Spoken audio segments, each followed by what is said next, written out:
Welcome to my channel SK knowledge class. दोस्तों, आज की इस वीडियो में आपको बताऊंगा गोले का आयतन ज्ञात करने।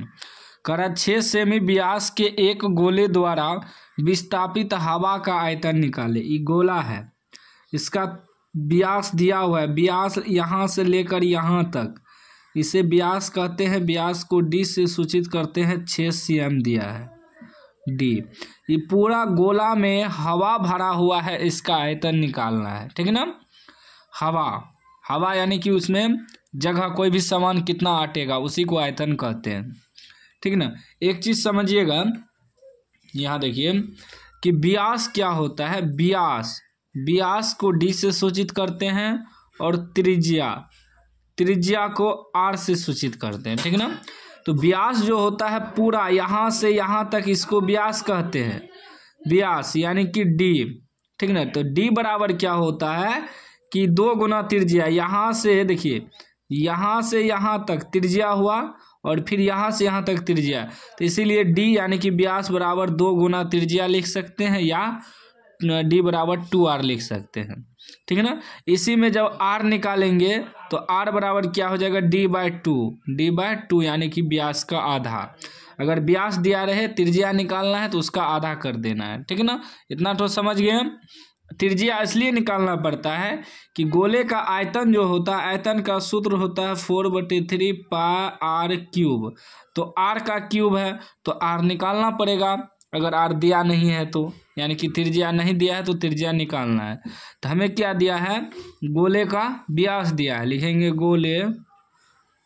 गोले का व्यास यानी कि D बराबर कितना दिया है, 6 cm।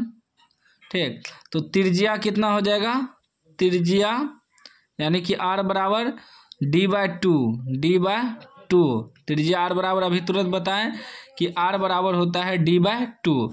तो D हमें दिया है 6/2 यानी कि 3 cm जो है त्रिज्या मालूम हो गया। निकालना क्या है, गोले का आयतन। लिखेंगे गोले का आयतन बराबर सूत्र क्या होता है, 4/3 πr³। ठीक है ना। तो क्या हो जाएगा 4/3। यहाँ देखिए ऑप्शन पाई में है तो पाई में ही रहने देंगे। ठीक है ना। अगर ऑप्शन पाई में ना रहे तब क्या करना है, आगे मैं आपको बताऊंगा। R³ कितना है, 3 है, तो 3 का क्यूब। इसको लिखेंगे 4/3 π। 3 का क्यूब मतलब 3 गुना 3 गुना 3, 3 बार 3। एगो 3 इससे कट जाएगा, भगा में है गुना में है, तो 9 3 तिया 9, 9 चौके 36 पाई। और आयतन है तो cm³ लग जाएगा, या हिंदी में लिखेंगे तो ऐसे लिखेंगे 36 पाई घन सेमी। ठीक है ना, घन सेमी, जो कि ऑप्शन C में है 36 पाई घन सेमी। ठीक है ना। ऑप्शन यहाँ भी है 36 घन सेमी, लेकिन नहीं, पाई लगा हुआ है, पाई घन सेमी। इसमें भी बच्चे जो है कंफ्यूज होके गलती से मार देगा। इसीलिए बोलता हूँ हल करना सीखिए। हल करना सीख जाइएगा तो आप जो करेक्ट आंसर है उसको टिक करिएगा। तो 36 पाई घन सेमी।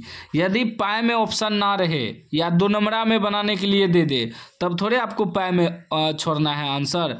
तब आपको क्या करना है, 36 पाई का मान रख देना है 22/7।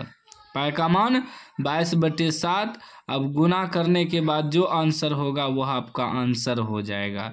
ठीक है ना। गुना कर देते हैं। यहाँ कितना है, 36 गुना 22 करेंगे तो 6 दूनी 12 2 हासिल 1, 3 दूनी 6 1 7। फिर वही करेंगे 6 दूनी 12 2 हासिल 1, 3 दूनी 6 1 7।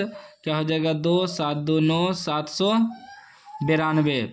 792/7 cm³, या भागा भी दे दीजिएगा 7 से, भागा भी दे देंगे तो वहीं जाएगा 792/7 से भाग देंगे, 7 × 7 9 उतरेगा, 7 × 7 2, फिर 2 7 तिया 21, फिर दशमलव देंगे तो यहाँ 1 बचेगा, दशमलव देंगे 0, फिर 7 × 7 यानी कि लगभग आ जाएगा आपका 113.1। उसके बाद फिर जो है 1 लगभग एक के बाद आपका और आ सकता है ना, 3 कटाएंगे तो 7 चौक 28, हाँ, लगभग 113.14 cm3 यह आपका आ जाएगा आंसर, अगर 2 नंबरा में बनाना हो। अगर ऑब्जेक्टिव में दिया है ऑप्शन पाई में है तो पाई में ही आपको यहीं तक छोड़ देना है, पाई घन सेमी या 36 पाई cm3, यही आपका आंसर हो जाएगा। उम्मीद है कि वीडियो अच्छा लगा है तो लाइक कर दीजिए, चैनल को सब्सक्राइब कर दीजिए।